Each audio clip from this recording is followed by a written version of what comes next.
the one you love to hate. Andrew Anderson, spitting truth that just can't wait. Got a podcast, like a punch right to your face. College sports villain, taking it over the place. I bring the facts whether you like it or not. Dropping truth bombs, giving it all I got. They call me a villain. Well, I wear that badge with pride. Nothing but secrets they try to hide. I'm rocking my veins, rebellious to the core. I won't back down, won't take it anymore. The bad guy of the podcast world, that's me. Unleashing the truth, setting it all free.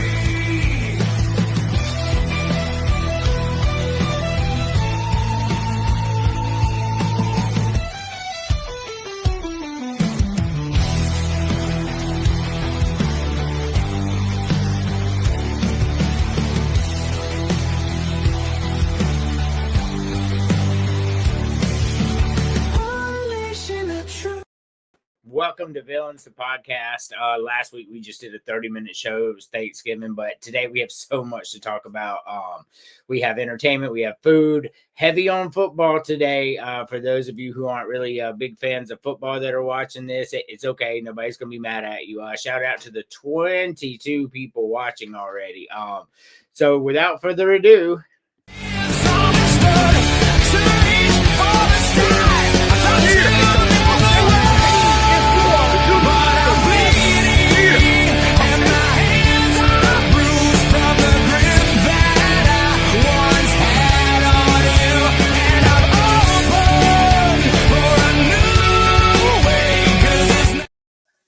what's going on, James?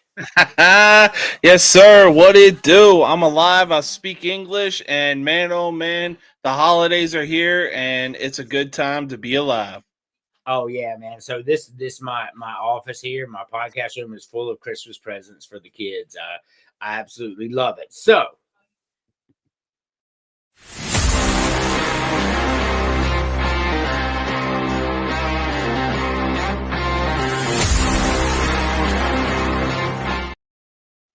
Chris, how we doing? I'm just doing peachy. I'm in the most festive holiday mood you can be in. But before I can celebrate holidays, I have one simple message for the College Football Playoff Committee. 2 words. Fuck you. We'll get into that later. I'm looking forward to the show. We're creatures of habit. We can't live without it. We don't have to answer to anyone. We're chasing the rabbit like creatures of habit, and no one else knows where we're coming from. And nothing. Terry, how we doing? Oh, we're doing great, man. Glad to be on and finally got a coach. Yeah, that is true. That is true. So we got one more.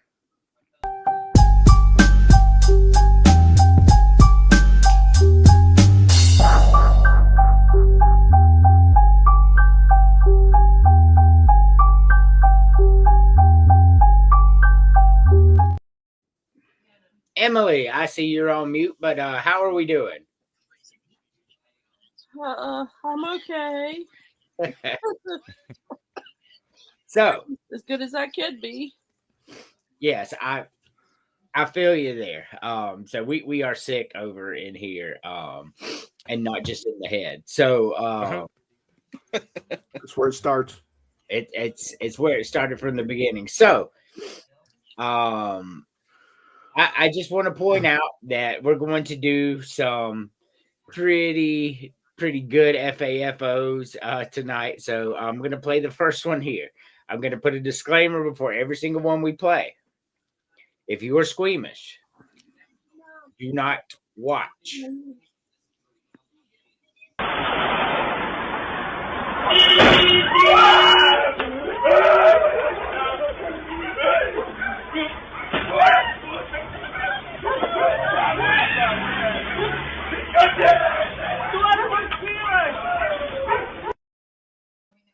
amazingly, she was okay. That I mean, like she's a little sore today, but she's okay. No major injuries, but like as a child, you're taught to look both ways before you cross the road, right? Like, am I wrong or right? You're right. You're right. AC knows to look both ways before we cross the road. Yeah, but I bet you anything, and I bet you top dollar that she would have rather said, "I want to be in the bear. I want to be in the woods with a bear." Well, she's in the woods in her head because she got knocked the fuck out. I tell you what, it looked like she landed just perfectly to not make it a worse injury than what it was. Correct. That I noticed that too. Like she landed perfectly on her side. She didn't like land on her ankles or her head or her neck. I mean, if you could land one way, if you had to during something like that, that's the way I'd want to land. I hopefully don't get hit by a car. That was vicious. All righty, so we are going to start out with entertainment today, despite James's biggest criticisms. So I want you to pick one per row. Oh, one per row? Okay. James. Man, I mean, the first row is all very hard to choose from. They're all hard to choose from for me. They really are. But you know what? If I had to pick one, I'd go Blockbuster, Radio Shack, and you know what? As much as I want to go Circuit City, give me Kmart. Okay. I was a huge fan of Kmart growing up. I used to love going there. Kmart was really cool before it imploded. Chris.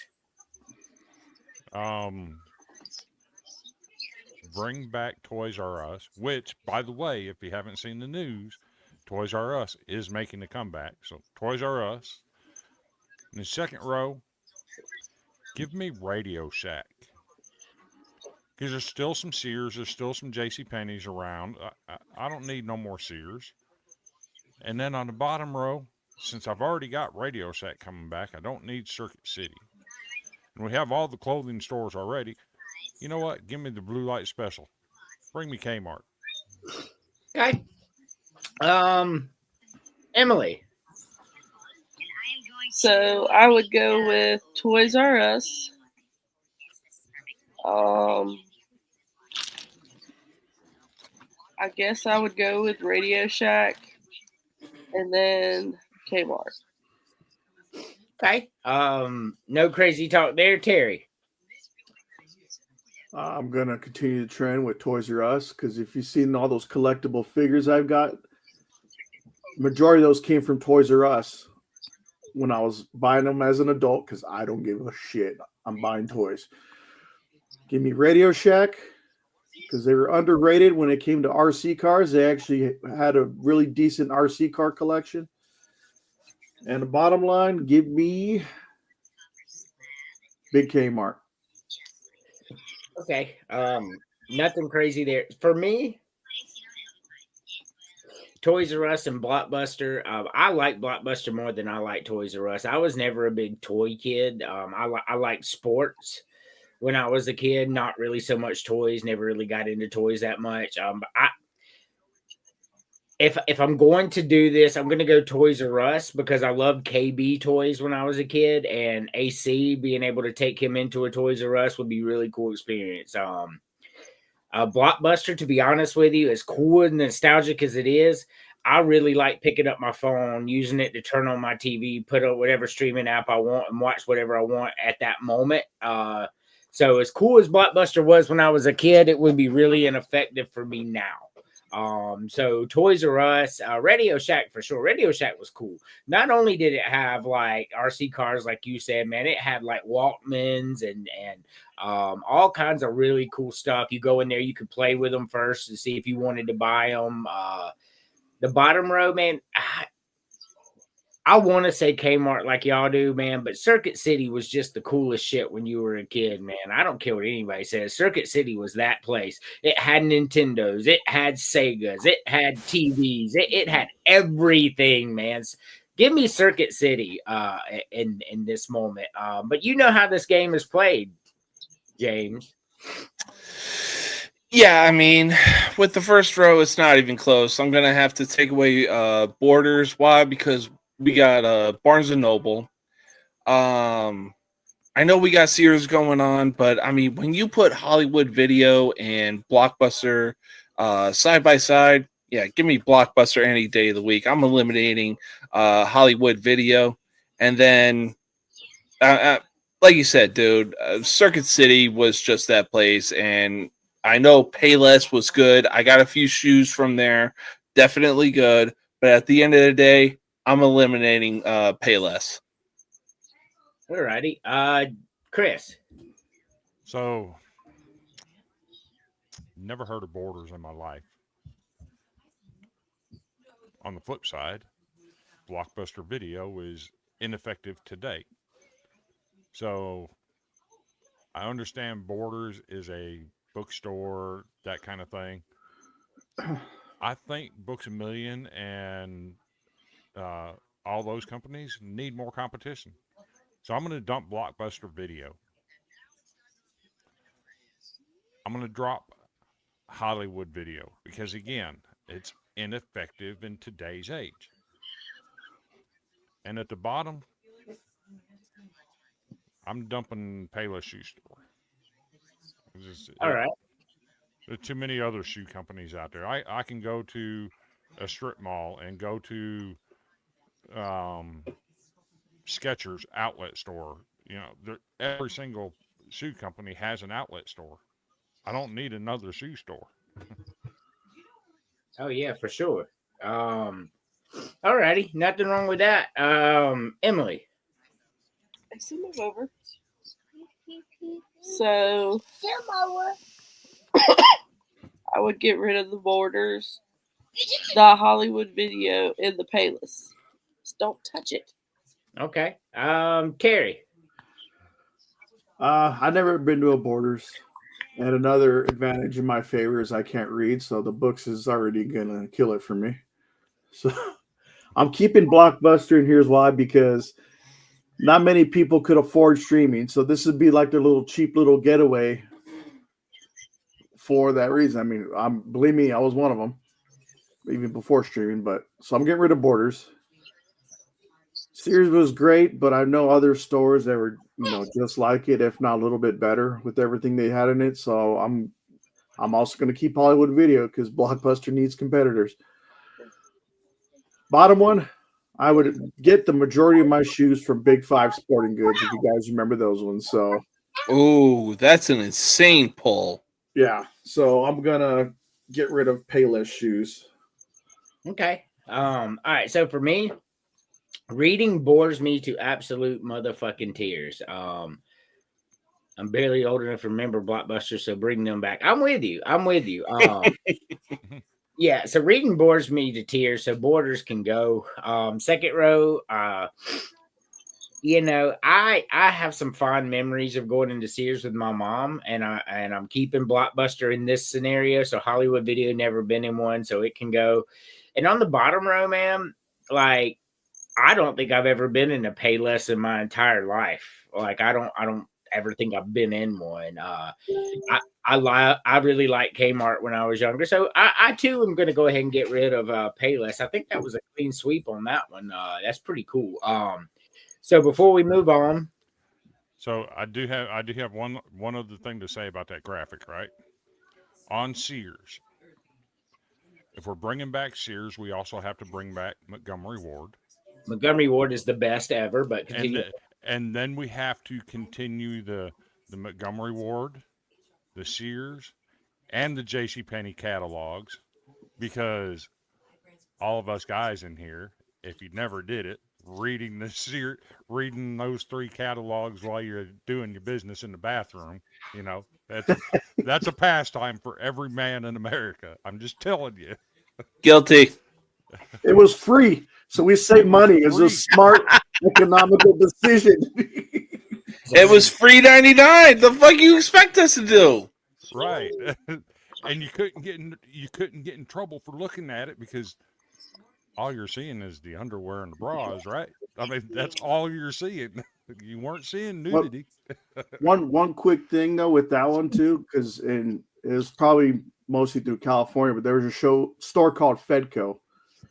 So imagine if Sears and Walmart Supercenter had a love child. This was basically the literal one-stop shop. They had a full-on grocery store, full-on furniture mart, name brand clothing, jewelry, toys, sporting goods, guns, even a auto repair center. So a modern day Walmart. Okay. So Walmart didn't have like full-on sofas on display. they do now. Actually furniture type. Yeah, no, they got definitely. they got whole kitchens on display now. Yeah. Or now, but I'm saying like a whole big section dedicated to that one area. It's almost like they put an Ashley furniture in the back of the store that's about the same size. Yeah. And where are they now? No, I'm just kidding. So Lane Kiffin is Villain Media Network Villain. We do one every year. This year it was just made for us. Like there's no other person that it could have been. Distracting his team in the middle of it, and then saying he wanted to coach the team, and the AD comes out and says, "Hey, we told him 3 months ago or 2 months ago, whatever. If he leaves, he's not coaching the team." I'm gonna, and everybody's like, and I'm the first one to say I'm taking the $100 million too. Right, I'm with it, but the way he did it and sending planes everywhere, right when he was in the middle of the conversation, that's just what Lane Kiffin is. Like I don't understand why the outrage is there. He's been no different since he first took that job with the Oakland Raiders and then moved to Tennessee and then moved to USC. Like this should not shock people, but he is the villain of the year. But I will tell you, watching his top 5 targets go to other schools today was no small satisfaction on my part. The problem is when you do dumb shit like that, what did these kids think they invested in? Alabama comes open next year. Now you're going to go to them. That's a problem. And we saw it today in recruiting. All the 5 people he tried to flip, every single one of them said no. One went to Florida. One went to Georgia, one went to Alabama, one went to South Carolina, and one went to Clemson. The problem is when you play stupid games, you get stupid prizes. And Lane Kiffin played a stupid game, but I'm going to go even further. LSU played a stupider game. You're paying 3 coaches now. And you bring in Lane Kiffin because he's the hot name, and he was the hot name. He has Ole Miss like on fire, bro. He's been there forever now, and the problem is he burned a lot of bridges while he was standing on them, including his recruits, the people on his team. They had reports of people on his team, and I'm sure, Chris, you saw it too, where they're putting out statements like, when the whole thing went down, we just asked them to keep Pete Goldman. We said we didn't care about Lane. Like, that's what they said was going on before he made the decision even. So I don't know, man. There's also the report that on Sunday when the Players Council had their meeting, correct, he tried to come in the Players Council, and the Players Council kicked him out and told him to go on. Yeah, so the one thing that Ole Miss did that I don't agree with, no matter how dirty Lane Kiffin was, he deserved to say goodbye to his players. He tried, so we can't get mad at him for that. We're talking because I heard a bunch of stuff on social media where he didn't even say bye to his players. That's the kind of man he is. But even the AD admits he tried to go tell the players before everybody else. After he told the AD, and the AD had all his stuff escorted out into the street, had him banned from all the facilities, and told him no, he could not say bye to his players. That is true. That is true story from the AD's mouth himself. You were stooping to his level of petty, and he should have been allowed to say goodbye to his players. And that's where I believe that. In a way, I kind of understand that though, because let's change the roles a little bit. Let's say that's Ohio State, and their coaches decide to go to Michigan. Do you think Ohio State's going to let them coaches come in their locker room and tell them players goodbye? No, absolutely not. They're not going to let them do that. Well, the problem is here's where I understand what you're saying, but here's where it doesn't really matter. They known he was going, and the players that he wanted, he had already taken to the side when he made that decision. While the last few weeks of the season were going on, I guarantee you, because the entire coaching staff said they knew too, and they had a decision to make. And so the players that he wanted, he already talked to them. Like it would have done no more harm, like we're going to LSU. Hey, come with me. I mean, that's really all he could have said. I disagree with that. I think he should have been able to say goodbye. Look, I will say this. I've said this on Facebook on numerous posts and everything like that. The dude pulled a LeBron James and Nick Saban. Look, he had all the players that he needed to make a college football championship run. There's no denying that. But the reason why I say that he pulled a Nick Saban was because, he wanted to stretch it out and be like, oh, hey, I want to give you the expectation that I'm going to stay here, but overnight, I'm going to pack up my shit and go to in-conference rival. You know what I'm saying?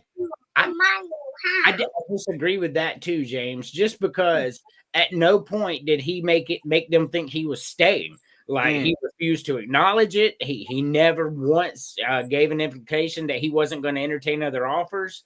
Like I don't think that's how that went down. I'm just going off of like the post that I saw on Facebook, like, oh, Lane Kiffin is stretching out his decision of whether he wants to stay at Ole Miss or go somewhere else. This is typical Lane Kiffin fashion, but we all know that we got the update and that it was like, yo, we know he's going to LSU. Everybody else is obviously thinking that it's like, oh, he's stretching it out. He's being a diva about it. No, he's not. We knew where he was going to go. Y'all are just too stupid to realize it. Here's how it played out in reality, right? So when the offer came, he was talking to him. It's very public. Planes were flying to Baton Rouge, Florida, all that. And what the reason he was trying to wait before he made a deal is because he wanted to coach that team in the playoffs. He made no bones about that. He tried his best to stretch that out, but he didn't want to give up the opportunity. And eventually, Ole Miss came to him and said, bro, like, you going to tell us one way or another right after the Egg Bowl. Like, you're going to. Like, this is going to happen, they told him. And so he had to make his decision right then. And so he couldn't stretch it out anymore. He doesn't get to coach the team. I agree with Ole Miss not letting him coach the team through the playoffs. I mean, I hate it because I would like to have seen it. But at the same time, no, bro, you just sold all these kids a dream. You sold us a dream, and then you're going to leave? Like, no, you don't get benefits of coaching this team through the playoffs. Like that, like you should have kept your business until after the season. So that brings me to my next point that I want y'all to touch on before we move on.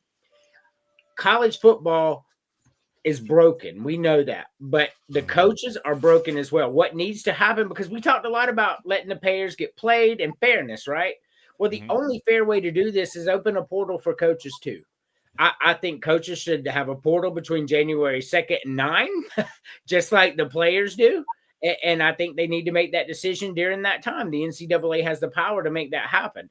But it actually needs to be after the football season's over. Like, soon as the national championship game's over, you have a 2-week window. You can either go and sign with someone else, or you can stay with your team. And that way we don't, did y'all see Rick Pitino's tweet that he put out? Man, I couldn't agree more. Rick Pitino says, okay, so I'm at SJU. I'm a number 1 seed in the tournament with a great chance to win the national championship. And I leave the team for someone else in March. Something's wrong with this calendar. He's right. There's no reason they should be able to sign until the season's over. That needs to be a rule. Your thoughts on it, James? Rick Pitino, was that the Louisville men's basketball coach? Yes. Okay. Yeah, no, I mean, he's got anymore, but yeah, that's the guy. Oh yeah, no, he's got every right in the book to lash out like that. I mean, look, I will say this. Coach K and Roy Williams, the head coach of North Carolina. was the same thing that John Calipari and Rick Pitino was to college basketball. But I mean, look, Rick Pitino, whatever he's saying, hey, I'll back him 100%.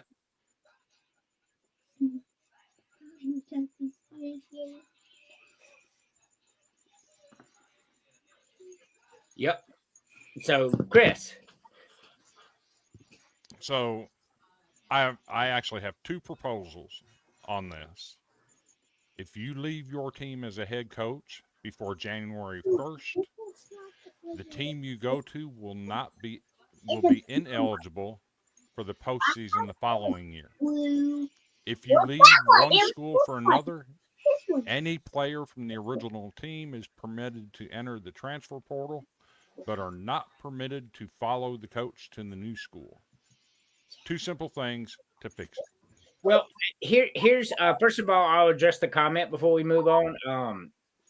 I don't care that it would mess with recruiting. Like, if you made that decision, you have to wait till out the season, because why should the school for recruiting? You know what I mean? So like I'm looking out more for the school and the kids than I am the coach at this point. Coach is going to make millions of dollars. He's fine or she's fine or whatever.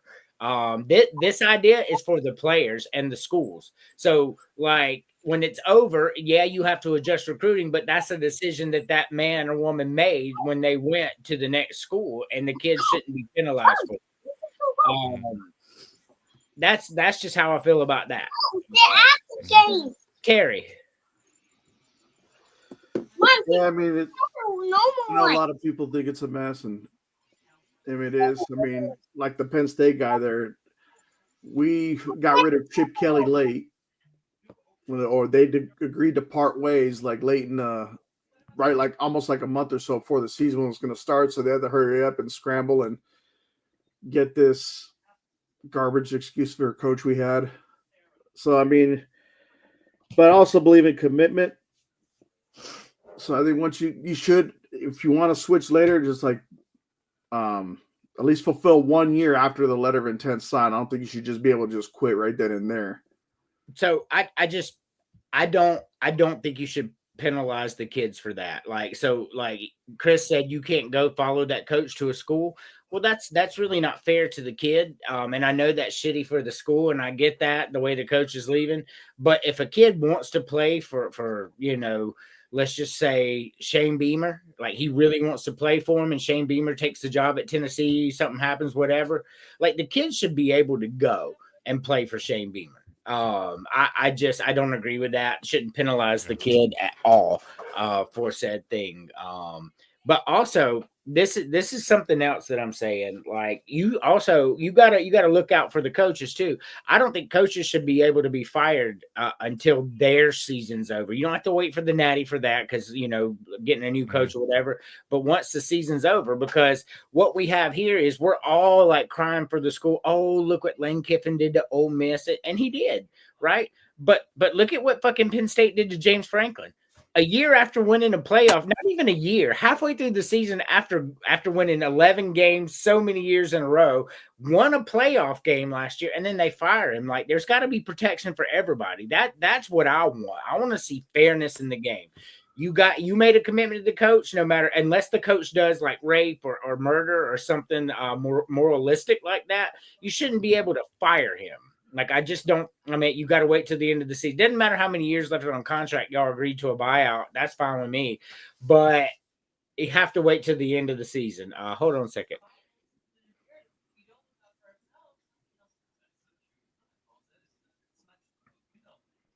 Oh, yeah. I mean, we can all agree to what the date should be for that. But this is a mess. I don't think schools should get to pay kids directly either. Like, the nil, I'm all for. Like, if you're good enough to go out and get an endorsement deal, you should be able to do that with your name and likeness. You should. There's no reason you shouldn't be able to make money. But the schools shouldn't be able to directly pay. And I just have one reason for that. Like, how are we supposed to have competitiveness with Rutgers and Old Dominion, and teams like that. And when it comes down to it, teams like Texas A&M, man, they just going to buy your players. Chris alluded to that earlier in the chat. He's like, yeah, you know, back then Billy Napier was able to snag a bunch of kids from LSU because they wanted to stay close to home when that stuff happens. But that's not going to happen anymore. Like, hey, you want to stay close to home, but you got Kansas State over here, bro. I'll give you $3 million. You can play for me. It's a mess. Teams can't compete. It is. It's a complete mess. And Chris, I just figured I'd put it there so it's easier to read. I get what you're saying. You're ineligible for the postseason, but once again, that's not fair to the kids. Just because the school makes a decision on the coach, I understand penalizing. Hey, you left this team. In some way, penalizing the coach, yes, but penalizing the kids that are at that school already. A new coach is coming, and now they can't go to the postseason. We got to protect the kids. It's not fair to the kids. Like, they're at their dream school, and now they can't go to the postseason because, you know, LSU decided to hire somebody else. It doesn't work that way to me because of that reason. I will always err on the side of the kids. I think when they signed Neil, I think it was the best thing college football done. There were a lot of mad people when that happened, but who the fuck are you? This kid's out there and he's made a name for himself and he's playing good football, and fucking McDonald's wants to give him $10 million. What's that shit to you? Quit being jealous. Let that kid make his money. That makes no sense not to let the kid make the money. And you know those schools are making money off the kids because people want to come pay to see them play. And buy the merchandise. Yeah. You know, I think if that's the one thing I know Chris is going to say that in a minute. I agree with you on that. I don't think the school should directly pay them. But if a school sells a jersey with your name on it, you should get a cut. I agree with you on that. I agree with that. I've heard you say that before. I agree with that part. Let me just clear that. Salary cap would be great. And I hear Congress is in the middle of that. They're working on it hard. They actually just had a committee hearing this week about it. And Tim Burchett's absolutely right in what he was saying. Let's go back to the old days. The school's not paying the athlete, but at the same time, if you're going to have NIL, you can't have 50 different state laws on that. You can't have a kid in Louisiana able to go to LSU and make $5 million a year on NIL with his endorsements. But yet up here in Nebraska, he can only cap off at $2 million because that's what the Nebraska state law says. You can't have 50 different laws on it. You have to have a national, hey, this is what your limits are on NIL. This is where it's capped. This is what you can do. I think head coaches should have a salary cap too. I'm going to be real honest with y'all. I mean, it would put a stop to all this goddamn nonsense. You know, like Lane Kiffin, we call him a villain, and he is, and the way he went about it was terrible. But I mean, I'm not turning down $100 million either. That's crazy. I mean, but if there's a cap and Ole Miss like the cap, then he probably does not leave. Like I'm just saying, Ole Miss offered him a lot of money. But if there's no incentive, like if there's a cap and LSU can't spend $80 million a year on their roster because Ole Miss can't do it, then that job doesn't look as attractive. You know what I mean? I actually think Auburn is onto something with the contract they got with Alex Golesh. His base salary is $6.5 million. But if he gets to 7 wins, it's $1 million bonus. If he gets to 9 wins, it's a $3 million bonus.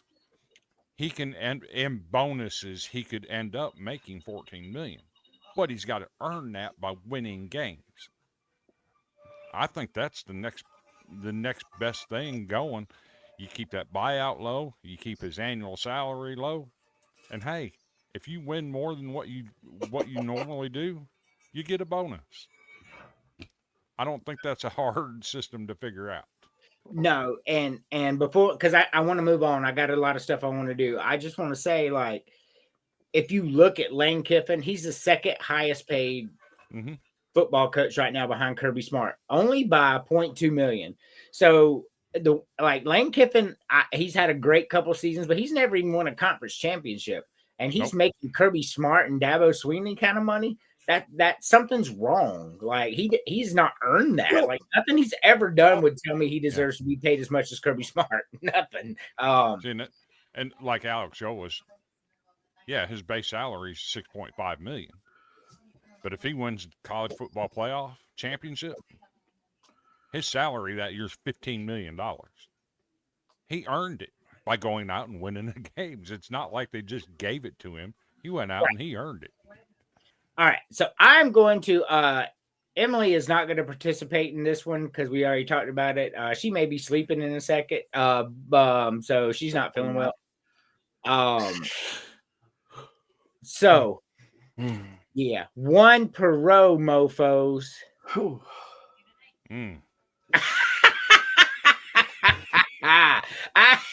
This is a lot harder than it even looks. But continue on. James, one per row, bro.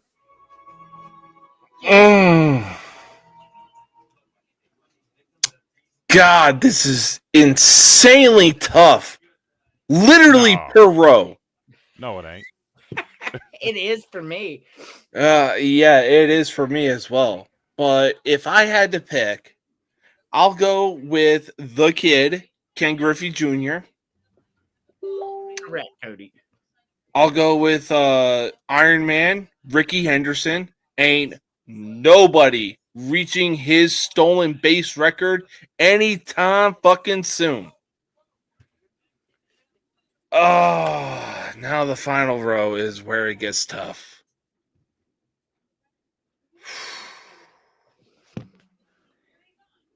I will say this. It is between Hank Aaron and Roberto Clemente.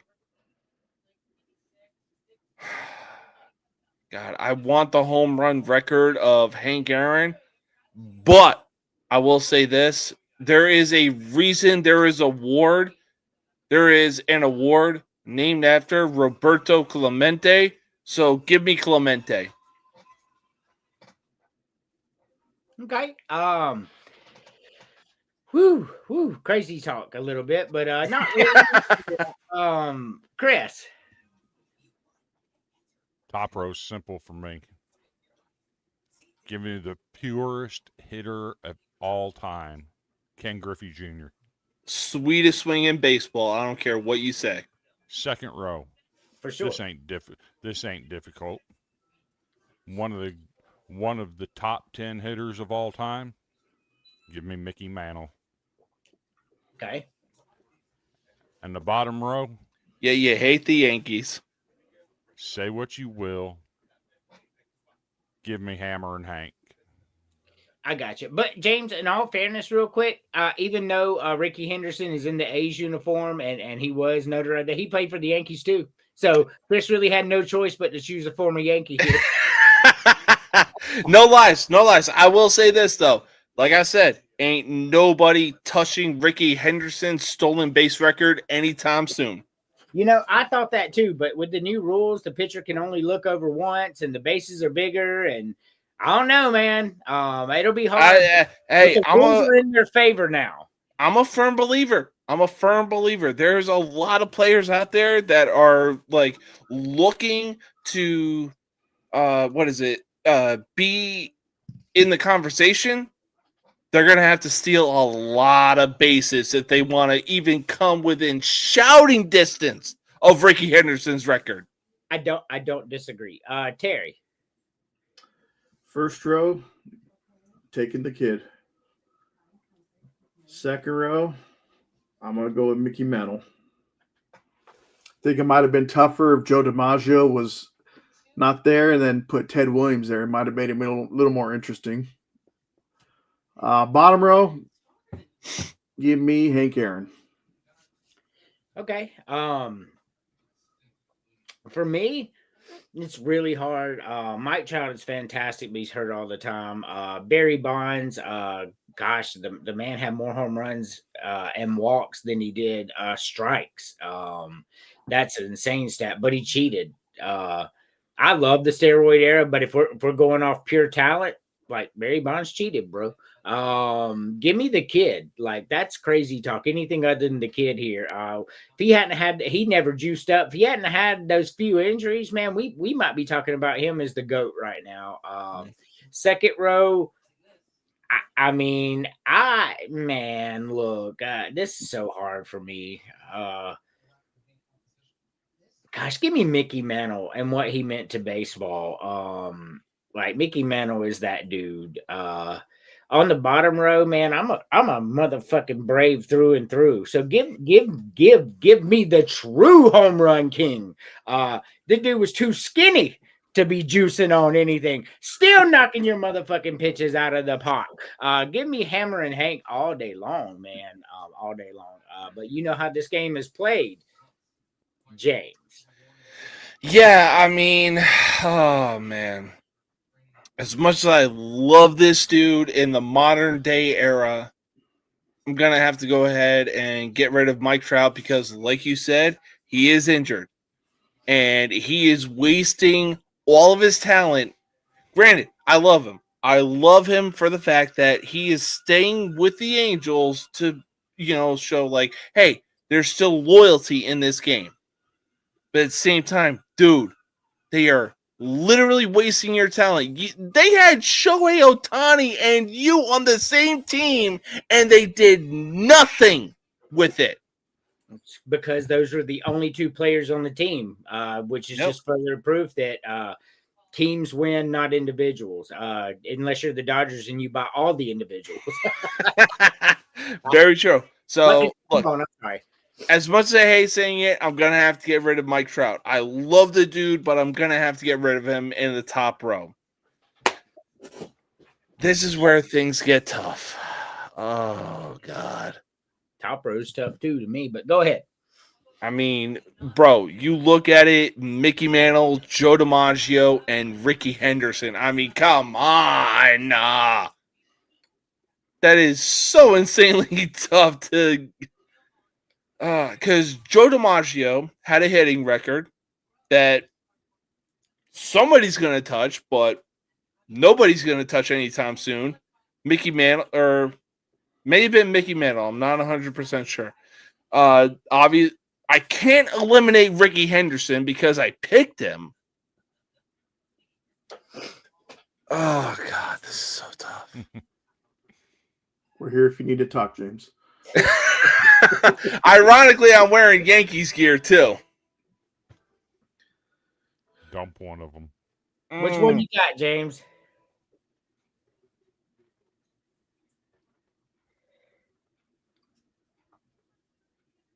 No matter what I say, it's going to be crazy talk.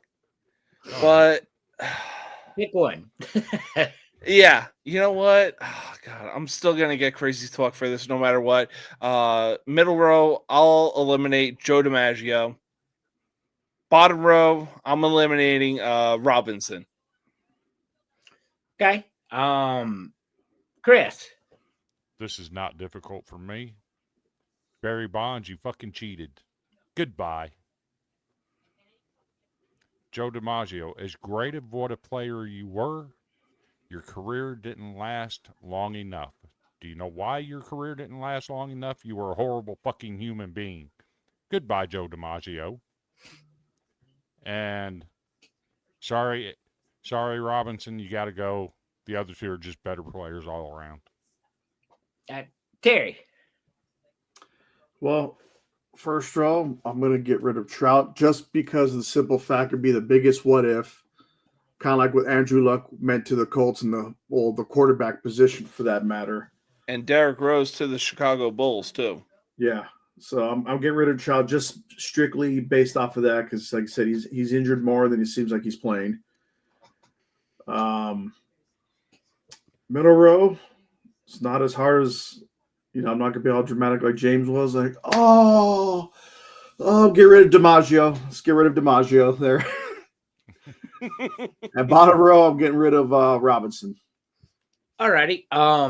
So before I go, I just want to say, like, everybody keeps saying that Derrick Rose is the biggest what if in NBA history. I don't agree with that. Grant Hill is the biggest what if in NBA history, man. What if Grant Hill had stayed healthy forever, man, he'd be up there in the conversation with LeBron and Kobe about who's second right now. I'm telling you, the guy was that damn good. He was, but I'll tell you what, you look at what Derrick Rose did. If he didn't go down in 2012, imagine what he would have brought to the Chicago Bulls. I'm not saying that as a biased Bulls fan. I'm saying that as a sports fan. Imagine what that dude would have done to the city of Chicago. Well, you know what? I'm going to go on with my picks, but I'm telling you right now, man, Grant Hill could have been. I mean, like Derrick Rose was never going to be in the conversation of the greatest of all time. No matter if he got injured or not, he was a fantastic player. But Grant Hill could have. Like, I know y'all didn't, Terry did, and Chris did. You didn't live through that era, but when this motherfucker was at Duke, man, like that shit, and that's when college football was at an elite level. I mean, college basketball was at an elite level. This dude was a fucking menace. His rookie season, his first preseason game ever was against the Bulls. He stepped on the court in his first play. He almost broke Jordan's ankles. I mean, that's what he was. And for him to break his foot his rookie year, that hurt him bad. And then from then on, he could not keep his knees healthy because it all started with a broken foot. Look, I will say this. The top 3 greatest what-ifs of all time. Grant Hill, Tracy McGrady, Derrick Rose. Alrighty. T-Mac was healthy pretty much his whole career. He did suffer some injuries, but he was that dude. I'm going to throw Bobby Hurley in there.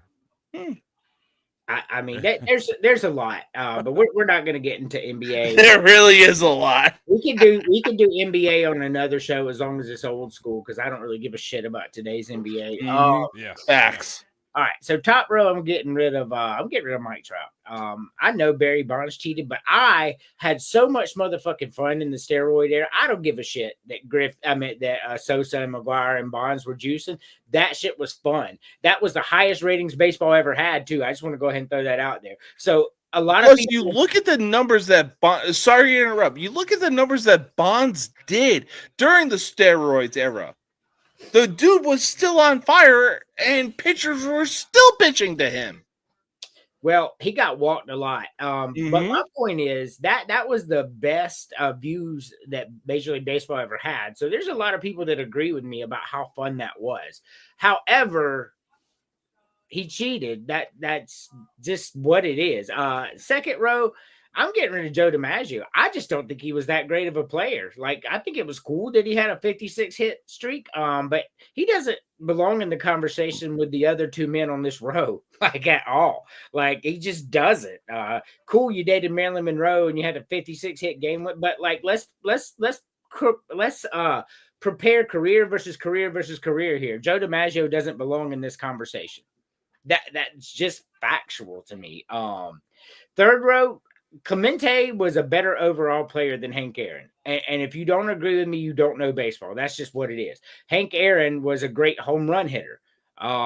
Roberto Clemente was going to get base hits always. He's a better overall player. So I can't get rid of him. Hank Aaron was the home run champion. That's why I chose him. Plus, he's a Brave. Robinson's going to have to go. He's just outclassed here. Like, nothing against him, but like, look at the two men on the other side of him, the home run champion and Roberto fucking Clemente. I hate to say it, bro, but you don't belong in this conversation. Hank Aaron became the home run champion, hitting 700 plus home runs. Meanwhile, Roberto Clemente has an award named after him, for crying out loud. So Hank Aaron finished with 755, and he broke the record at 715. And don't forget, Clemente's career was cut short too, prematurely. Yeah. All right. So we're gonna do one FAFO, and then we're gonna take our only commercial break. I'm telling y'all, if you're squeaking, matter of fact, hold on 1 second. I'm gonna go ahead and remove the 2 Facebooks from here because they tend to be a little bit more sensitive, and then we'll reattach them after FAFO. because they will be sending me angry emails, and I don't want that. But the people that are watching right now, if you're sensitive, I'm giving you the opportunity not to watch what you're about to see. Like, I know after something like that, like I have to watch it now, but this is your chance. Just don't turn us off. Just turn away from the camera for a second. Is it recording right now? It is. Brett thinks it's going to go bad. So do I. We're either going to lose a finger or we're not. We're not reading directions or anything. We're some fucking. Oh shit! Woo! Yep. It sure did go bad.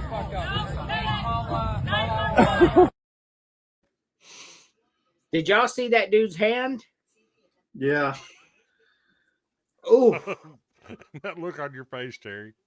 oh. Well, it wasn't the one I was thinking of. I thought it was the one with the sword. Well, we got another one coming. Don't ruin the surprise. But did you see that man's hand? Bro turned into Jason Pierre-Paul. Oh, it was worse than that. Like flesh, bro. That his fingers were gone. That was just flesh hanging down at that point, skin and flesh. Like, but you know what? That sucks for him. He did live and all that, but I mean, like, I will pray for his recovery, but at the same time, man, you play stupid games, you win stupid prizes. Like, you know what? Fireworks are explosives. It's no different than people when they walk into the woods and they approach wolves and moose and stuff like that. You play stupid games, you win stupid prizes. That's just reality of the world, bro. Like who the fuck does shit like that? But the next FAFO is even worse, because I think it was Terry or Brandon, one of them said, who thought that was a good idea? I can't wait for y'all to see the next one. But they said, yeah, it went horribly bad, and you hear the lady in the background, call 911, call 911. Yep. All right, we are going to take our only commercial break. It's only going to be a few moments, so don't go anywhere. We got a couple more things to cover, and then we're going to cover Conference Championship Week. And I'm trying to save time for it. That's why I'm rushing through. I'm not trying to cut anybody off, but like I know how y'all are going to be as soon as we bring up Conference Championship Week. No idea why James is pointing to Notre Dame, because those motherfuckers are too cowardly to have one. Hey, Still in the college football playoffs, baby. I'm just going to throw it out there. They had an opportunity for a 13th game, and they're cowards too. Well, so I did get the official notice on that. Vanderbilt only reached out to Miami and Utah, both declining.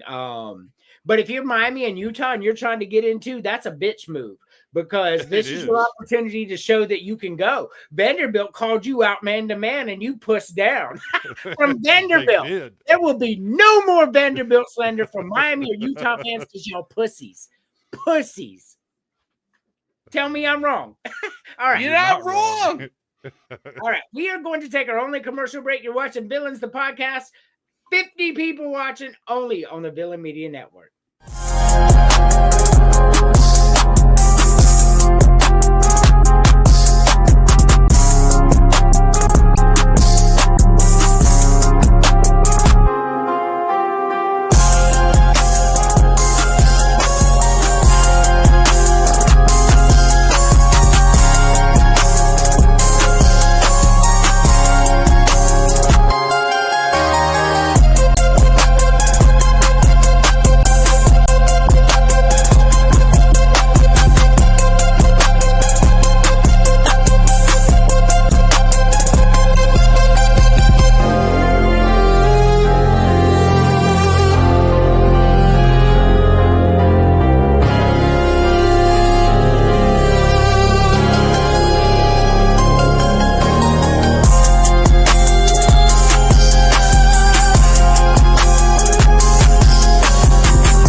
So welcome back, Villain Gaming. That's the one who I'm going big into gaming, like really big. So I'm playing Red Dead, funny as hell, just go around antagonizing people and murdering people in the most brutal way possible.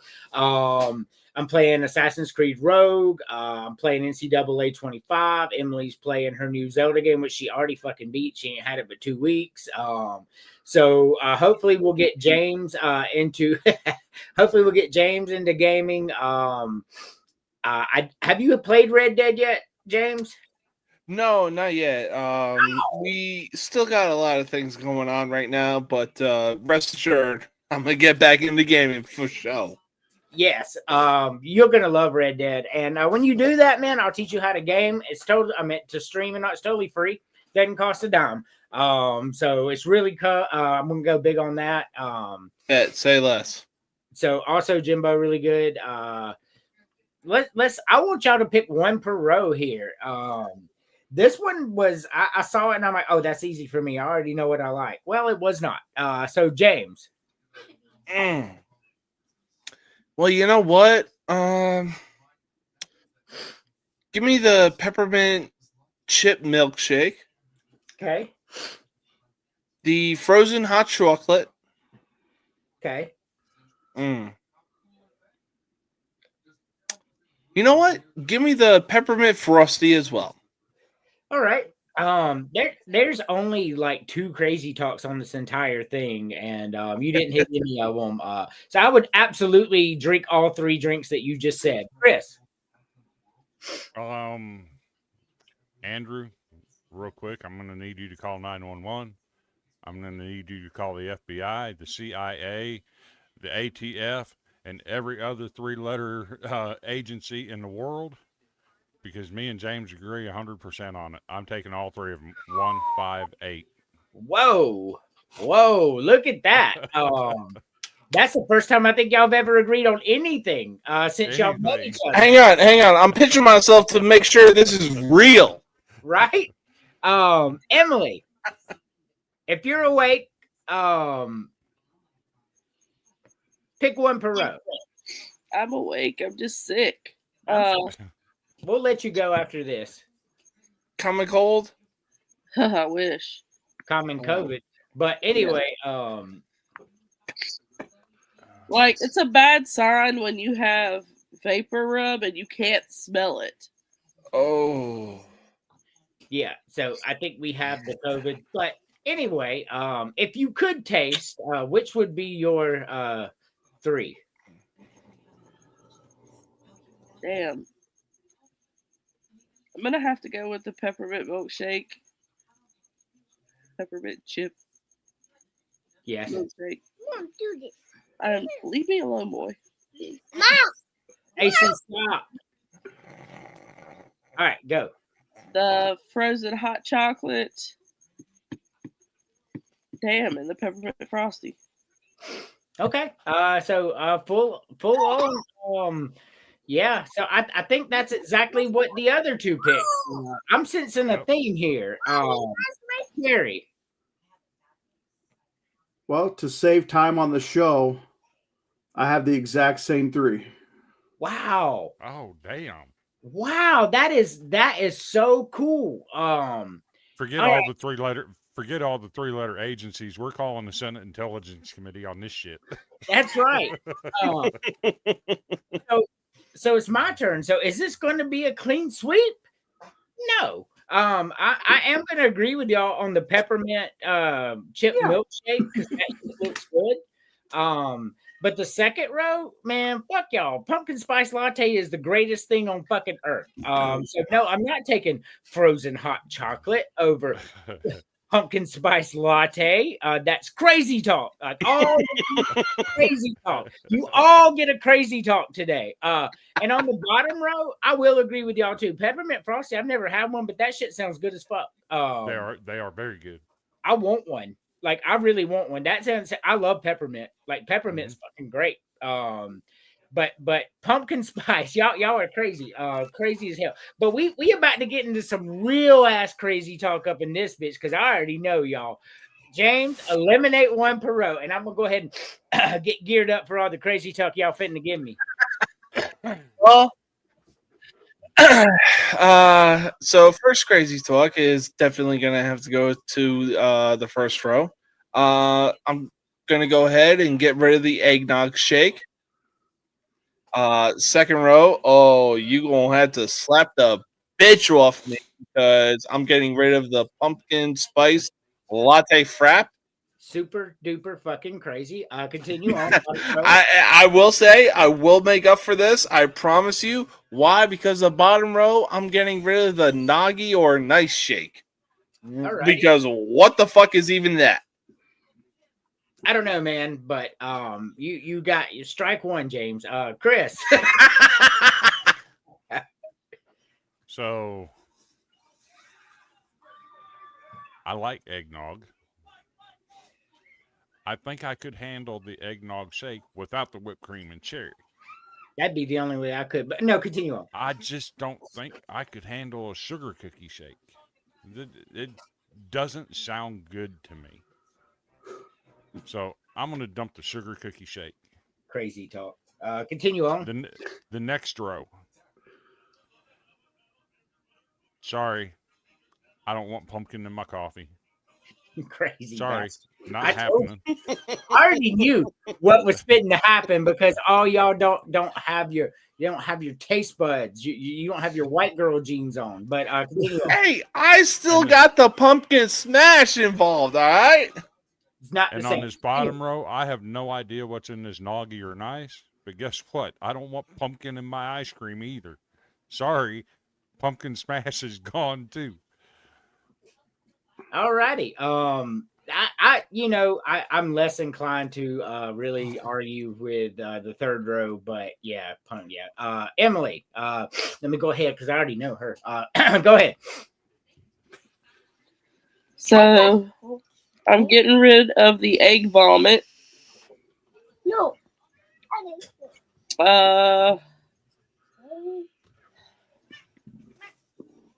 I think I'll actually get rid of the peppermint mocha.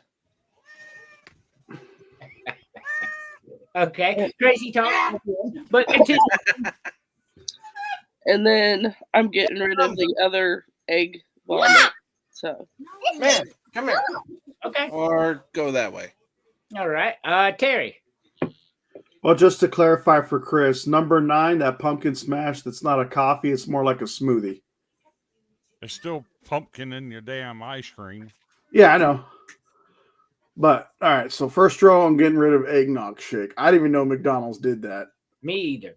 I mean, I like eggnog, but I don't not like that. Second one, here comes my strike. I'm getting rid of the pumpkin spice latte. Strike 2 because you already knew. Where did it all go? Bottom row, I'm gonna get rid of the noggy or nice because that looks like the thing I yacked up yesterday. All right. So now we come to me. I'm getting rid of the eggnog shake. Chris, the sugar cookie shake is good as fuck. That shit is delicious. I know it sounds bad, but I really do like it. Second row, y'all are crazy as fuck. Frozen hot chocolate can fucking kick rocks. Like is it frozen or is it hot? Or like peppermint mocha is the second greatest thing on earth behind pumpkin spice latte. So frozen hot chocolate can kick all the rocks. And on the bottom, I'm not drinking the noggy or nice or the pumpkin smash. I don't like smoothies. I don't like no matter what's in them. But in this scenario, I do not super hate eggnog. I just hate eggnog. So I would actually get rid of the pumpkin smash smoothie bullshit, whatever that is, in this scenario. Smoothies are disgusting, y'all. Like I can't. Anyway, we're about to get to some other stuff. We're gonna do our last FAFO. Emily, I love you. If you want to order you some food or whatever, you can. We'll say bye to you. it's not fair to order food that I can't taste. Or you don't have to just sit there and feel better. Just jam it up your nose. Just put it in the nose. Don't forget the Mucinex. All right. We love you. Get you a Navaz and wash that shit out. All right. Love you. Alrighty. So, y'all have seen this one, but once again, and we're gonna reconnect Facebooks after this. We're gonna do our last FAFO. I know the other two were like OMG, but this one is super OMG. So if you're super sensitive, just turn your head. Don't turn us off. Turn the volume down. Turn your head. You do not want to see this if you are squeamish. Hey, go!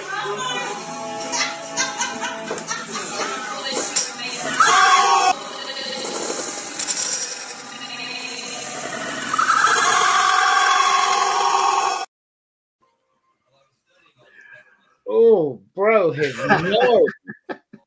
his nose came off.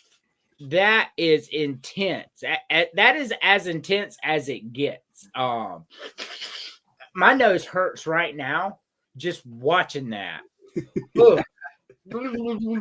Anyway, Bro, looking like. Why would you do that? All right, we got one more before we get to the conference championship predictions. This one should go pretty quick. I got a lot of crazy talk saved up for y'all. I knew y'all motherfuckers were going to pick pumpkin spice, so I've been prepared for that all day. James, one per row. Oh, you know what? I'm going to have to go with the mozzarella bites. Oh, God. You know what? Give me the mac and cheese. As much as I love chocolate. Don't you fucking do it. Don't you fucking do it. I'm going to go with a wild card, and I'm going to go with the cookies and cream. Alrighty. You really thought I was going to go with the strawberry, didn't you, Squidward? Strawberry ice cream is good, though. That's just, I mean, am I going to pick it? We'll find out. But I like strawberry ice cream, I'll tell you that. Chris. We have surpassed the Senate Intelligence Committee. We're bringing in the KGB. We're bringing in AFL-CIO. It's all three of them. Mozzarella Holy bites, shit! cheese, Hell has froze over more than the 2016 Cubs winning the World Series. Wow. I don't know what the hell's going on here tonight. That's crazy. I don't know either. Gosh, Terry. I'll go with the mozzarella bites.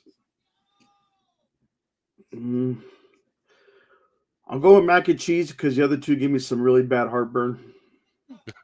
Can't enjoy them. But for ice cream, I'm going with strawberry. Alrighty. I like strawberry ice cream too, bro. On the first one, I'm going. What's that? No, what Terry said, valid. You know, strawberry ice cream, in my opinion, is pretty slept on. I agree. I love strawberry ice cream, bro. Top row ham croquettes. You ain't never had the ham. It's so the ham is baked and it's inside a fried shell with some mozzarella cheese. That shit is goddamn amazing. That's like a little ham and cheese grilled thing for you. Man, those things are great. So go ahead and give me those. I love those, man. I love ham anyway. Second row, I'm going with lasagna. I love mac and cheese. Like this one was not hard because lasagna is my favorite food, but mac and cheese is probably one of my top 5 favorite foods. I absolutely love macaroni and cheese, but lasagna is my favorite. And on the bottom, man, I'm going with chocolate. Like that's like chocolate ice cream is my favorite thing in the world. There's nothing I don't think I enjoy eating more as a snack, treat, whatever, than chocolate ice cream. But you know how this game's played. James. Oh, man. Well, you know what? I really was considering eliminating ham croquettes. But you know what? I will give it the college try. So I got to say, Arrivederci Arancini. It's basically rice balls. Or deep-fried rice balls, if I may. Middle row. Oh, God. This is the only reason I'm eliminating this because it is a side dish. I gotta say goodbye, mac and cheese. Why? Because, like I said, it is a side dish. Sometimes it's my main dish, but continue on. You know what? Fair enough. You ever had Buster mac and cheese. Oh my god! Fair So- enough. But continue on. That's not crazy talk. I How- understand what you're saying. That's a side dish. Yes. Yeah. I'm calling foul. That's a penalty. Flag on the play because you picked it as the one that you're keeping. You can't keep it and throw it away too. This is a challenge flag. Hold on. So is this your first time on the show, Chris? James does this shit all the time. So I just go. I could have swore I picked lasagna. No, No, you picked mac and cheese. But fair you picked lasagna because I agree with you. Well, fair enough. But look, I will say this: bottom row. I love chocolate, but now that I'm older, double chocolate does sound kind of crazy. But I will give the college try for strawberry ice cream and chocolate syrup. Yes. I'm gonna have to eliminate chocolate ice cream. Strawberry ice cream and chocolate syrup is like a fantastic combo. One of the greatest things you'll ever eat, to be honest with you. Fair enough. eliminating chocolate ice cream is crazy talk. Chris. So I'm getting rid of the deep fried rice balls. Sorry, Arancini, you're gone. I much prefer lasagna over the meatball pizza bake. So see ya, meatballs. In this bottom row, I got to edit this a little bit. Give me the chocolate, but I'm also going to put a scoop of vanilla in there with it and let it get super soft and mix it up. Oh, hell yeah. Ooh, So I'm getting rid of the chocolate strawberry. vanilla ice cream soup. I see you. It's Yeah. good, especially when you add chocolate sauce to it. Like, all right, so for me, I'm getting rid of arancini. The other two are I love mozzarella bites, but when you put that ham in there with it, man, and Yeah. oh my god, it's so fucking good. The ham croquettes remind me of a God, what is it? Get out of the tree. I lost what it is, but it's like ham and cream cheese, ham cordon bleu. Literally in the tree. Oh, a ham cordon bleu. There's no cream cheese on that, at least not when I eat it. But I do love a cordon bleu. Second row. Or Terry. I was just at that. You started without me. I'm like, hey, fuck me, right? But anyway. No, I was like, Chris was just commenting on that in particular. So, and it made me think, well, what's he got for the second row? But it's your turn, Terry. Well, what did he say for the ice cream though that he was getting rid of? I'm The getting rid of the strawberry. Oh, okay. 'Cause I'm throwing Crazy. a little bit of vanilla in with the chocolate and mixing it up until it's really, really soft. And it's Yeah, I almost heard like a that soup. part with the Kenny Yeah. G music in the background, but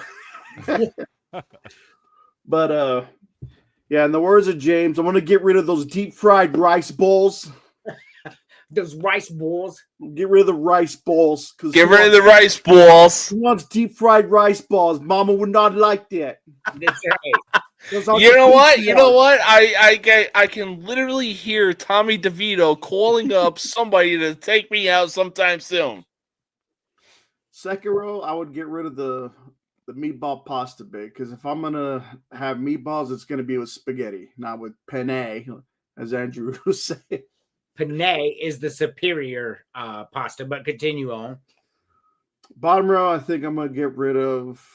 I'm kind of like old fashioned, so I mean the three flavors we originally brought up on for the longest time was chocolate, vanilla, and strawberry, and then together made Neapolitan. So I'm gonna have to get rid of cookies and cream on this one. All right. Crazy fucking talk. I mean, is it though? So for me, I'm not eating rice balls. So I'm gonna eliminate that. Balls. Balls. What are you talking about, huh?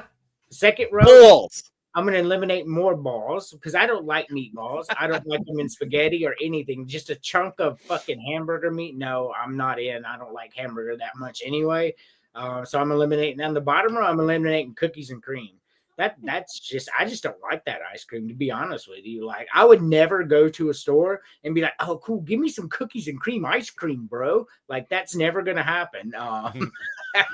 So I'm eliminating that bullshit. But You sounded awfully British there. yes, yes. You know what though? Like my people aren't British; they're actually Norwegian. So that's actually kind of funny.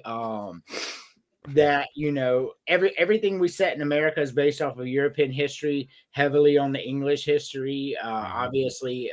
But either way, I love the British language. I love to hear the people speak British. I love the accent. It's probably my favorite one in the whole world, to be honest with you.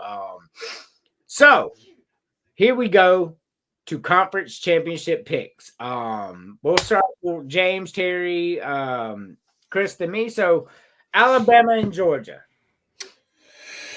Oh, I mean, this is definitely a tough one, and no surprise that Alabama and Georgia have met up in the SEC championship in the years prior. But you know what? Georgia is on a run right now. Give me the Bulldogs. Bulldogs. Bloody Sunday. Yes. So Terry. Yeah, I'm agree with James on this one. Like it seemed like the times when Georgia was getting overhyped, Alabama would come in and beat them. But now it's like, and then vice versa. So it seems like Alabama's getting more attention, and I think that's what Georgia wants. And I think they're going to come in with the upset and beat Alabama. Okay. Chris. I'm pissed off at the College Football Playoff Committee. So I want all of the chaos. Give me Georgia by 4 touchdowns or more. I want them to beat the absolute living shit out of Alabama. I want the committee put in a position where they have to decide something and not based on a uniform. So give me Georgia by 4 touchdowns or more. Okay. I'm gonna go ahead and call super crazy talk here. I have Georgia winning this game because they should. Georgia's the best team in the country right now, not named Ohio State. Make no mistake, that was a big win over Georgia Tech, even though it got close at the end. I mean, the way that they handled that, scored, and then just played defense and said, "I dare you." Like Kirby Smart was sending a message. I got 16 points. I have enough. I'm playing dull down football so nobody sees what I'm doing. So Georgia should win this game. However, Georgia really doesn't have a lot to play for here. Georgia's in the college football playoff. They're not going to be the number 1 seed. That's not going to happen. Whoever wins the Big Ten championship is going to be the number 1 seed. Alabama has everything to play for. They want to leave no doubt. Even though they're probably in win or lose, they want to leave no doubt. So Alabama, I think, has a bigger chip on their shoulder right now. But if we're gonna say Georgia's coming to really compete and they're coming to really play and like we hope they are, Georgia should win this game. Georgia's best team in the country, not named Ohio State, in my opinion. But the next one, this one right here, I think we'll have a clean sweep, but you just never know with Chris. So Texas Tech and BYU. Actually, I do know I have Chris's picks, but we're building up. So continue on. So what was it? Texas Tech handed BYU their first loss on the season, if I'm correct. Their only loss of the season. Yeah, you know what? Texas Tech, they spent a lot of money in the NIL transfer portal. Obviously, it showed on the field. Give me the Red Raiders. All righty. Terry. Yeah, I mean, I don't think that first game is going to be a fluke. I think they're probably most likely going to embarrass BYU again because it didn't seem like BYU had an answer for their defense. So I'm expecting the same result. So give me the Red Raiders. Okay, Chris. So I'm going to give you the answer that I think is going to happen, and then I'm going to follow it up with what I want to happen. I think Texas Tech handles business. They're that fucking good.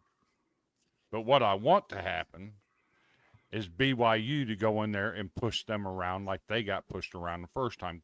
I want BYU to win this game. I want the chaos. But Alrighty. I think Texas Tech is going to win it.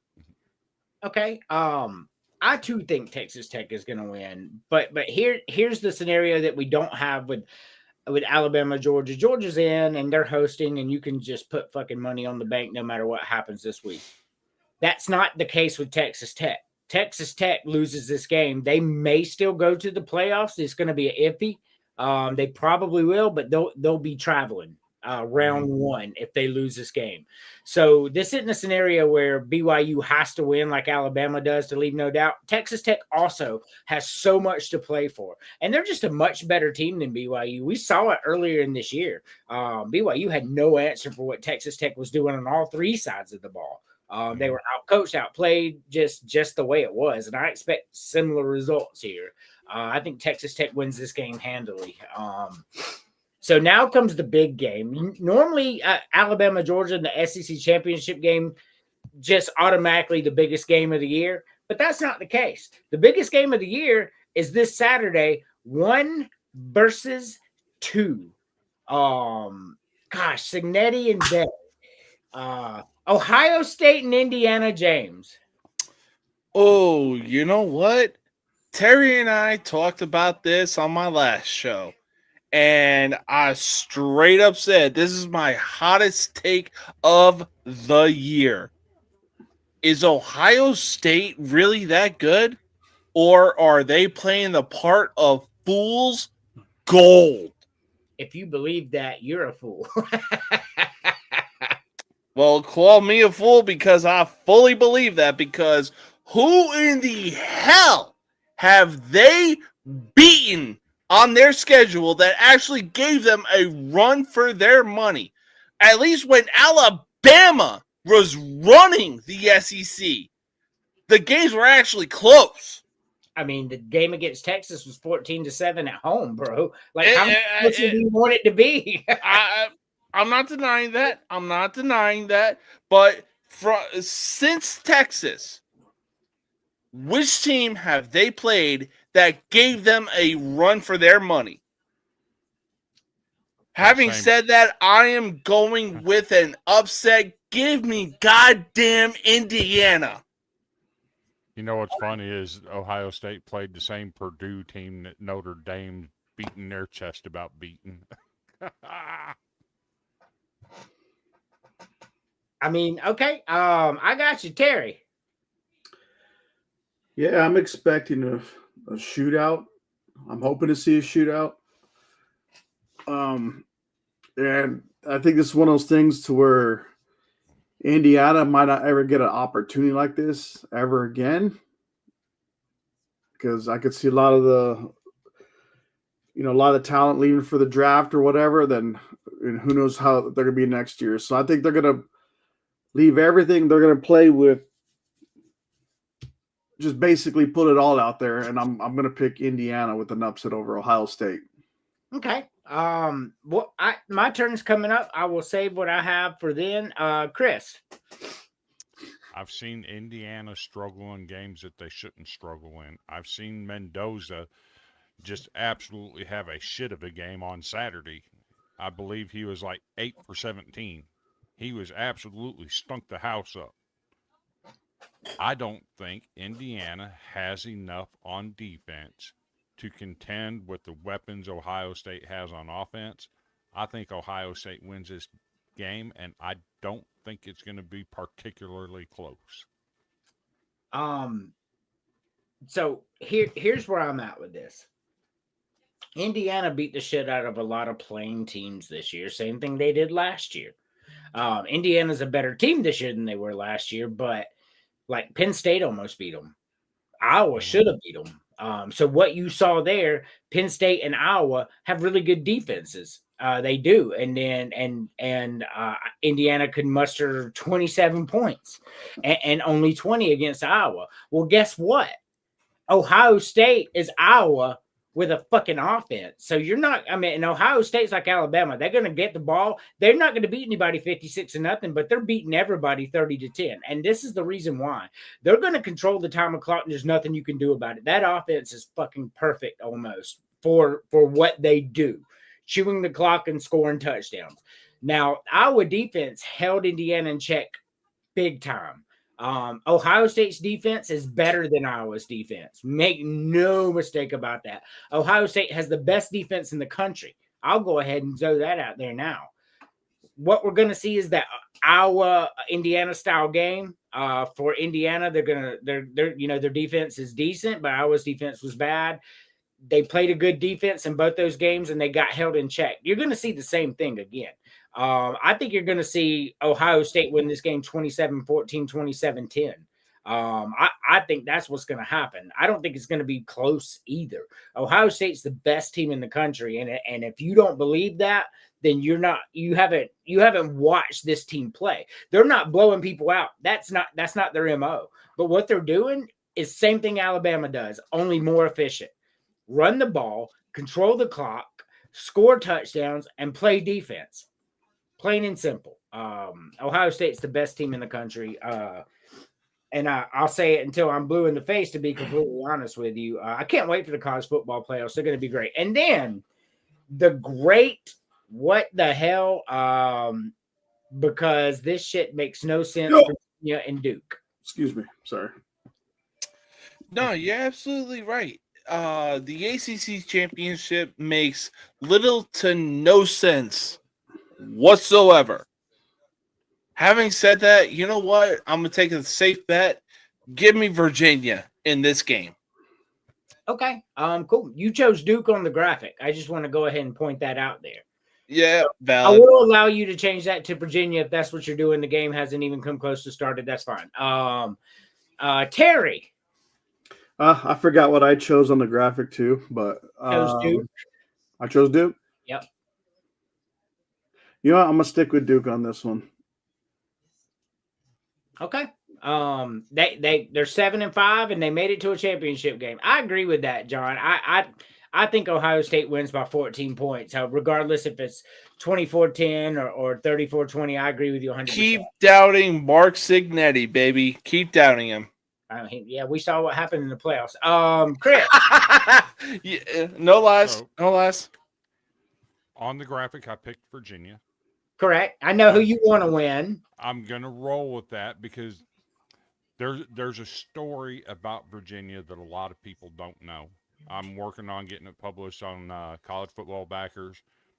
3 years ago, this team lost 3 players in a brutal mass murder. Last week, the week of Thanksgiving, the perpetrator was finally sentenced. I think he got 5 consecutive life sentences in the deal. Those players that were murdered in that case are still as much a part of this team as what they were then. The parents of those players are still part of this team. I think that is motivation for what Virginia's done this year. I think they've drawn a lot of pride in playing for those 3 young men. I think Virginia handles their business. However, what I want to happen, I want the fucking chaos. There's a reason that Duke is only a 2-point underdog. Their offense can score with everybody in the country. They just can't stop anybody on defense. I want Duke to win this game. I want them to throw wrinkles into everything. But I'm taking Virginia. Alrighty.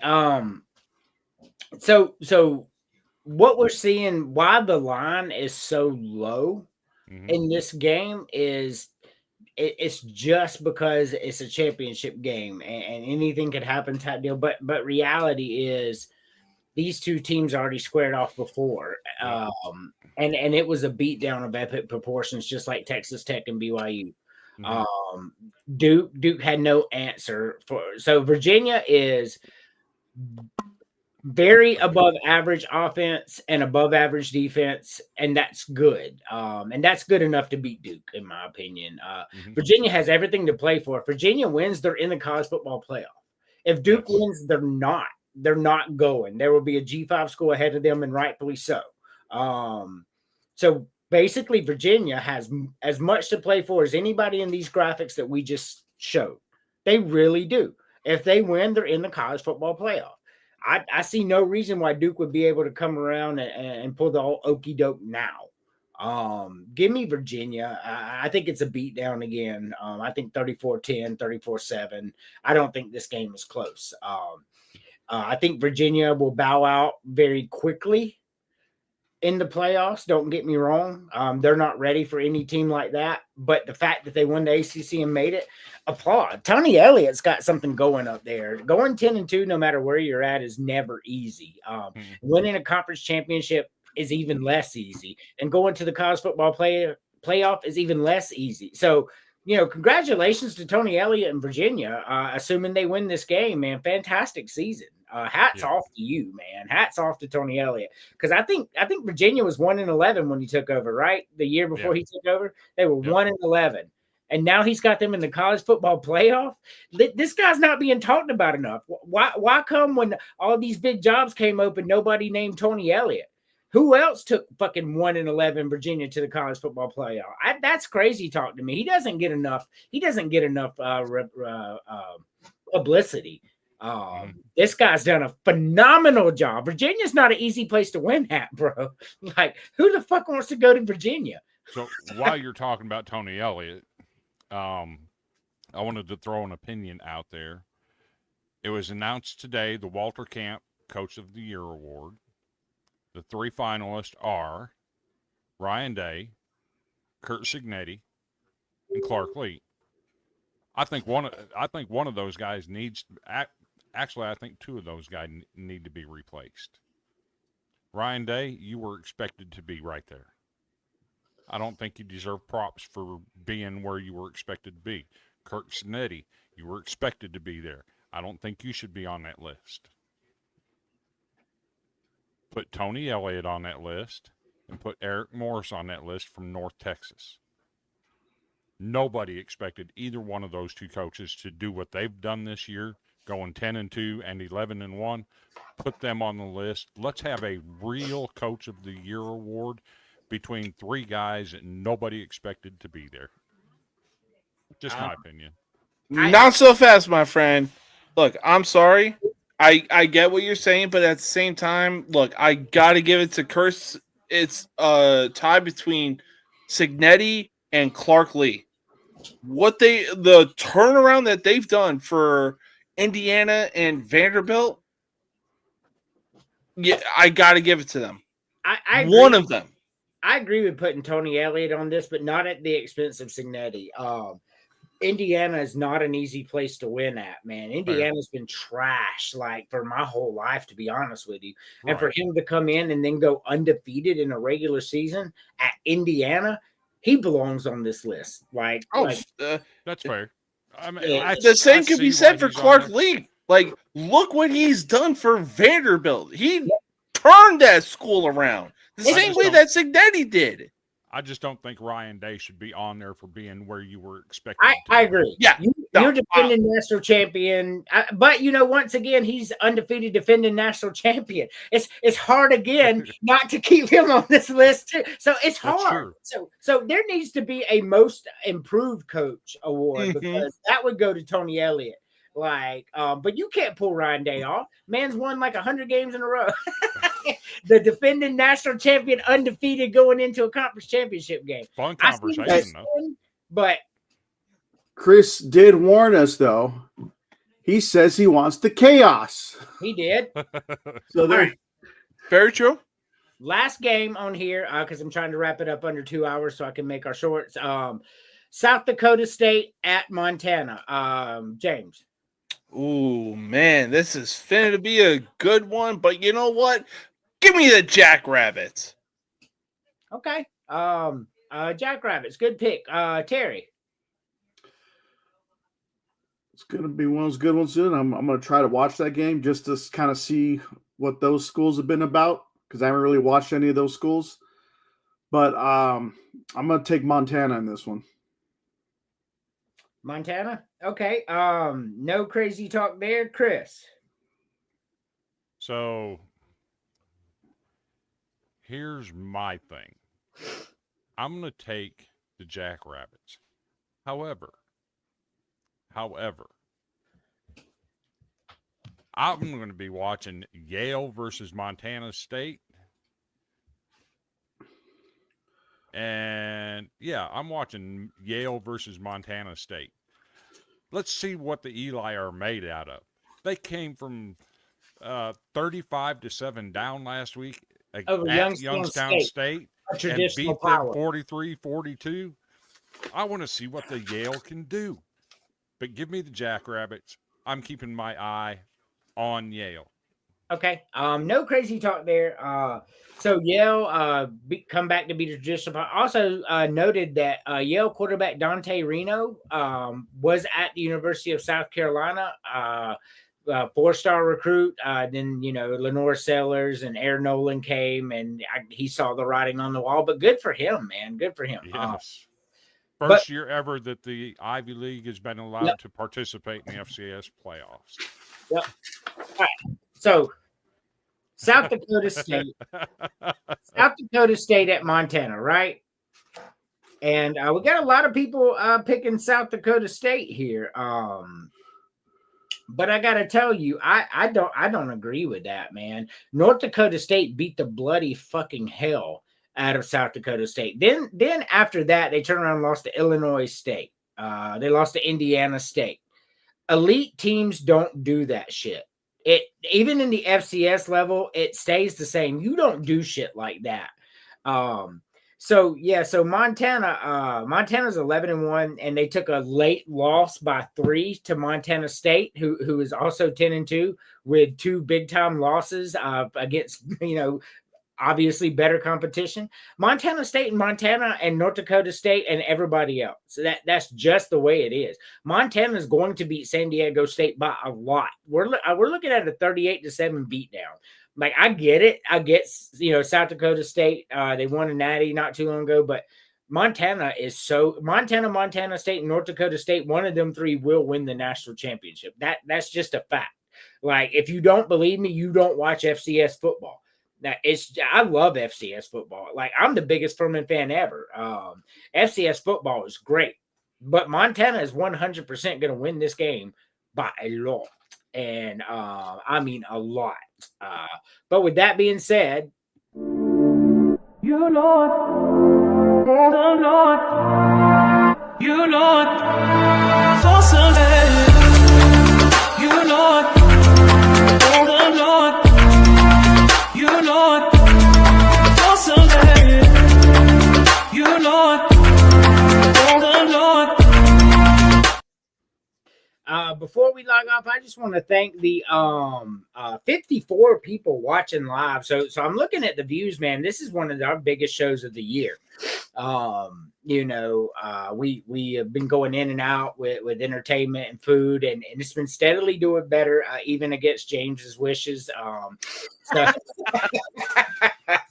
y'all had to be in the group chat to understand why I'm saying that. But I do miss talking all college football, but I love my video game time, my food time, my entertainment, and I don't think I'm going to change that. But I will tell you, next year at college football season, the weeks leading up, and then the first 4 or 5 weeks of college football, there's going to be so much subject matter. I'm going to have no choice in that moment. James, final thoughts. We got 18 minutes, so do a final thought.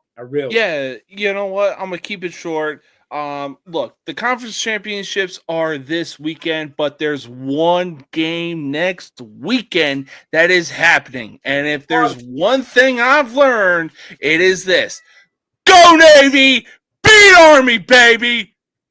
Having said that, now look, I am a working man right now, but tomorrow is going to be a late night episode. You're not going to want to miss it. We got a lot of fun things to talk about. And obviously, be sure to tune in for the most uncut, uncensored, and unscripted sports talk show of all time. And at the end of the day, you will know whose game it is with everybody saying no mercy sports. Yeah.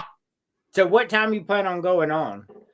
9:30ish. Okay. Cool. Because I should be home at 10:30, so I should be able to jump home for the last hour.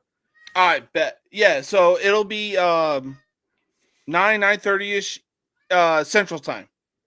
Okay, so you'll be wrapping up about 10:30. Well, maybe I can get on for the last 30 minutes. I might. Well, I don't know. I'll try. Yeah. Well, I'm closing, so just be on the lookout for the link. Gotcha. Terry, final thoughts. Well, I'm off tomorrow, so I'm happy about that. I'm finally two big things this week. One is you read my name here. I got UCLA's finally has a coach. And two, somehow I let Chris talk me into this. I got an X account, so if you want to look me up, I mean, nothing special. I just started, so look up Terrible Terry 83. Alrighty. Put that there next time. Follow him on X. Chris, final thoughts. Final thoughts. Greatest I'm just season checking ever. our views. Go ahead. Greatest season ever in the history of Vanderbilt University. 10-2. Men's basketball 9-0. Beat the shit out of SMU last night in the ACC SEC Challenge. Women 9-0. Collectively between football, men's basketball, women's basketball, and soccer. The Vanderbilt Commodores, since the start of the 2025-26 school year, a combined 44-6. What an incredible time to be a Commodore. They've invested in sports finally. We got an administration that gives a shit.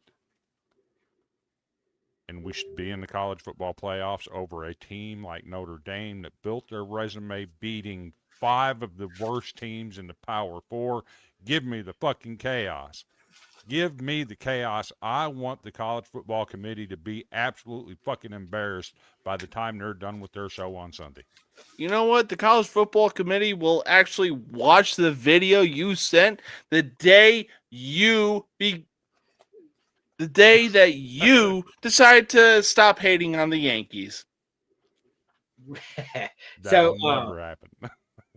fun show. I had a blast. We do this every Thursday. I'll try to change the settings next time. Yeah, change the settings next time. So I just want to say, Villain Gaming, something that I'm very passionate about, something that's really getting us a lot of views on our socials. I've been clipping some out in James's socials too, and I've been looking. They've been doing pretty damn good.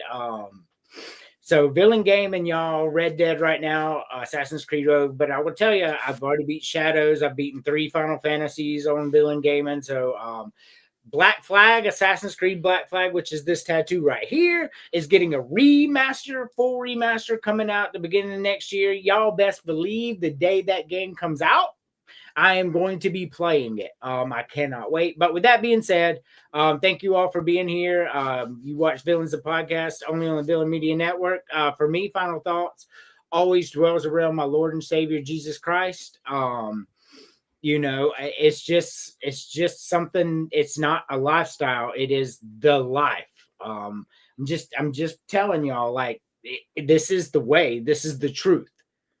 So if you know about it, you know, embrace it. That's really all I can say. Not trying to get all preachy on you, but like, I just want to save y'all. I love y'all. One day y'all are going to stand before the Lord and Savior Jesus Christ. It's going to happen whether you like it or not. You are going to stand before him.